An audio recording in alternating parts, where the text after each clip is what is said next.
নমস্কার বন্ধুরা, আমার বৃষ্টিপর্ণা চ্যানেলে আপনাদের স্বাগত। আজ আমি চলে এসেছি খুব সুন্দর একটা রেসিপি নিয়ে, মাশরুম দিয়ে চাঁদা মাছ। এই মাশরুমটা ওয়েস্টার মাশরুম বলে। এই গরমকাল ভোর এই মাশরুমটা আপনি পাবেন। আর এই চাঁদা মাছটা এই সময়টা গঙ্গার মাছ বলুন, নদীর মাছ বলুন, এই মাছগুলো সমুদ্রের চাঁদা মাছ, এই চাঁদা মাছগুলো এখন দেখেন বাজারে খুব পাওয়া যায়। তো এই বাজারে চাঁদা মাছ পেয়েছিলাম আর নিয়ে এসেছিলাম ওয়েস্টার মাশরুম। এই মাশরুম দিয়েই আজকে এই চাঁদা মাছটা রান্না করব। এর জন্য আমি পেঁয়াজ টমেটো নিয়েছি আর মাশরুমগুলোকে ছোট ছোট করে কেটে নেব। এই মাশরুমগুলো প্যাকেটের গা দিয়ে বেরোয়, তো সেই জন্য গোড়া সহ এগুলো বিক্রি হয়। আর এগুলোতে প্রচুর পরিমাণে জল থাকে, সেই জন্য ভারীও হয়, মানে অল্পতেই আপনার অনেকটা হয়ে যাবে। আর একটু সর্ষে আমি ভিজিয়ে নিয়েছি, মানে সর্ষে বাটা গুঁড়ো আমার কাছে ছিল, সেটাকে আমি গরম জলে, ঈষদুষ্ণ গরম জলে নুন দিয়ে ভিজিয়ে নিয়েছি। এই মাছগুলোকে প্রথমে নুন হলুদ মাখিয়ে আমি ফ্রাইং প্যানেতে লাল লাল করে ভেজে নেব। আর তারপরে ওয়েস্টার মাশরুমগুলোকেও আমি এক এক করে ভেজে নেব। এই ওয়েস্টার মাশরুম এত সুন্দর খেতে হয়, আর এগুলো দেখবেন খুব পরিষ্কার হয়। অন্যান্য মাশরুমগুলো যেগুলো গোল গোল যে মাশরুমগুলো পাওয়া যায়, সেগুলোতে প্রচুর নোংরা থাকে, সেগুলো তো খড়ের উপর হয়। আর এই মাশরুমগুলো দেখবেন প্যাকেটে ঝুলিয়ে হয়, বাইরের দিকে বেরিয়ে থাকে। আর এগুলো কেটে কেটে জাস্ট বাজারে নিয়ে আসে, এগুলোতে কোনো ময়লা থাকে না। তবুও এগুলোকে ভালো করে ধুয়ে পরিষ্কার করে নিতে হয়, কিন্তু এই মাশরুমগুলোর ভেতর প্রচুর জল থাকে। মানে যখন আপনি তেলে ভাজবেন দেখবেন আপনার এই মাশরুমগুলো থেকে প্রচুর জল বেরোচ্ছে। তো এই মাশরুমগুলোকে ছোট ছোট সরু সরু করে কেটে নিলে দেখবেন এর স্বাদটা খুব ভালো হয়। আর এই চাঁদা মাছটা বাজারে দেখতে পেয়েছিলাম, চট করে নিয়ে চলে এসেছি। এত সুন্দর খেতে হয় এই চাঁদা মাছগুলো, তো ভাবলাম আজকে এই মাশরুম দিয়েই করি চাঁদা মাছগুলো। মাশরুমগুলোও চাঁদা মাছ দিয়ে খুব সুন্দর খেতে হয়। দেখুন মাছ তেল থেকে মানে মাশরুমগুলো থেকে প্রচণ্ড জল বেরোচ্ছে।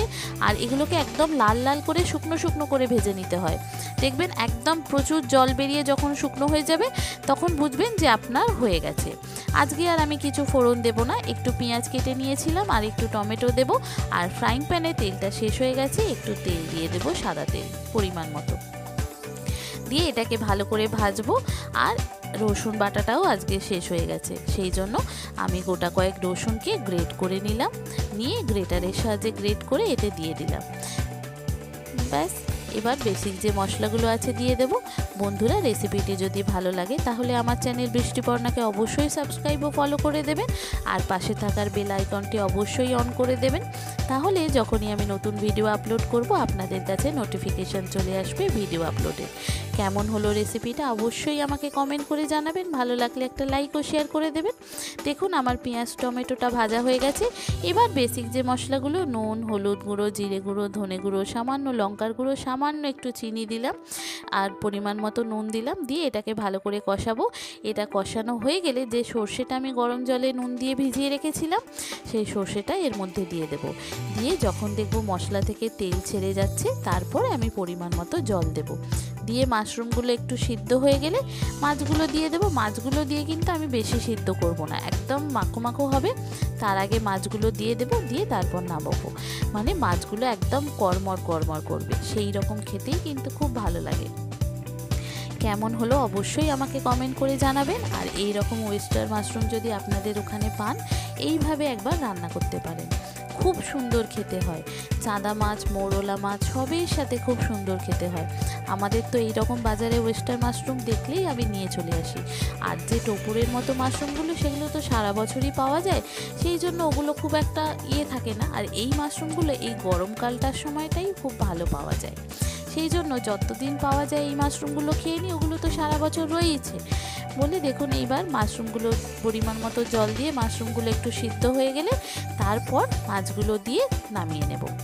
খুব সুন্দর খেতে হয়, গরম ভাতে এত সুন্দর খেতে লাগে। আগে না খেয়ে থাকলে এইভাবে বন্ধুরা একবার ট্রাই করতে পারেন। যে সমস্ত বন্ধুরা আমার ভিডিওটি দেখছেন অথচ আমার চ্যানেল বৃষ্টিবর্ণাকে সাবস্ক্রাইব বা ফলো করেননি, তাদেরকে অনুরোধ করব আমার চ্যানেলকে সাবস্ক্রাইব ও ফলো করে দেওয়ার জন্য। তাহলে যখনই আমি নতুন ভিডিও আপলোড করব আপনাদের কাছে নোটিফিকেশান চলে আসবে ভিডিও আপলোডের। কেমন হলো রেসিপিটা অবশ্যই কমেন্ট করে জানাবেন, ভালো লাগলে একটা লাইক ও শেয়ার করে দেবেন। আপনারা কীরমভাবে এই রকম মাশরুম, এই যে ওয়েস্টার মাশরুম আপনারা কীরমভাবে খান সেটাও আমাকে জানাবেন, আর চাঁদা মাছ আপনারা কীরমভাবে রান্না করে খান সেটাও আমাকে জানাবেন। আমার এই রান্নাটা কেমন হলো অবশ্যই কমেন্ট করে জানাবেন, ভালো লাগলে একটা লাইক ও শেয়ার করে দেবেন। দেখেছেন একদম শুকনো শুকনো হয়ে গেছে, তেলটা ছেড়ে গেছে, এবার আমি নামিয়ে নেব। খুব সুন্দর খেতে হয়, এইভাবে যদি আপনারা একবার ট্রাই করতে পারেন। আমাদের তো প্রায়শই এরকম মাশরুম দেখতে পেলেই খাই, তো আপনারা কেমন করে রান্না করেন ওয়েস্টার মাশরুম একবার আমাকে অবশ্যই জানাবেন। আর খুব সুন্দর খেতে হয় এইভাবে যদি আপনারা ট্রাই করতে পারেন, দারুণ সুন্দর খেতে হয় এই রকমভাবে রান্না করলে। যারা তো পুরানো হয়তো তারা এইভাবেই করেন, অবশ্যই সবার যে কোনো জায়গা থেকে দেখছেন সেখানে কীরকমভাবে পাওয়া যায় আমি তো ঠিক জানি না, তবে কীরকম এইভাবে যদি আপনারা ট্রাই করেন সত্যিই খুব সুন্দর খেতে লাগে। আমাদের তো প্রায়শই এরকম রান্না করি, আজকে আপনাদের সঙ্গে রেসিপিটা শেয়ার করলাম। দেখেছেন কত সুন্দর দেখতে হয়েছে, মাছগুলো একদম মরমর করছে, খুব সুন্দর খেতে হয়, দেখতেও যেমন সুন্দর হয় খেতেও কিন্তু সুন্দর হয়। কেমন হলো অবশ্যই কমেন্ট করে জানাবেন। থ্যাংক ইউ বন্ধুরা।